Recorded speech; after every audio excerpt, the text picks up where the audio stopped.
ওফ, আলহামদুলিল্লাহ, কি অপরূপ দৃশ্য!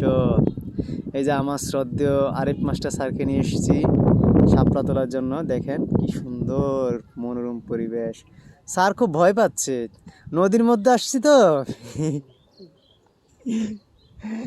হলো 20 ফিট গভীর, এই জায়গাটা হলো 20 ফিট গভীর, ঠিক আছে। চার চারপাশ দিয়ে ধান ক্ষেত আর ধান ক্ষেত। এখন স্যার ধান ক্ষেতের মাঝখানে সাগর, গভীর আর গভীর গভীর আর গভীর সাগর। আমরা হারিয়ে যাচ্ছি, আমাদের উত্তর আপনারা এগিয়ে আসুন। আর পারতেছি না, আমাদের খাদ্য শেষ। এখন শুধু আছে শেষ সম্বল হিসেবে শাপলা। কি সুন্দর সমুদ্র।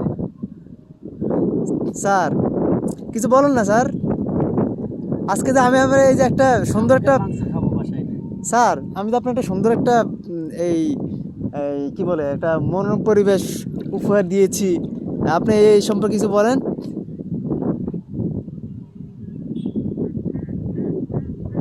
ঘাটে নৌকা বাঁধা ছিল, নৌকা দেখে লোভ না সামলাতে পেরে উঠে গেলাম। জায়গার অবস্থান হচ্ছে শ্বশুরবাড়ি, নন্দনপুর, শ্বশুরবাড়ি নন্দনপুর। মালসোয়া সেঙ্গুয়া সংযুক্ত বিল। এই বিলে কাজল বিলে শাপলা ফুটে ব্যাট পাইছি রে ভাই, মাদার চোদ। এ আমি তো এটাই কইছি ভাই। খারা খারা খারা ব্যাটটা দেখতে দেখতে জীবনের প্রথম ব্যাট। আসো দেখি বড় না ছোট? এত ছোট তোর? ও এই ব্যাট। এটা তো ন্যাচারাল ব্যাট। আহা ওই রকমের রাখি।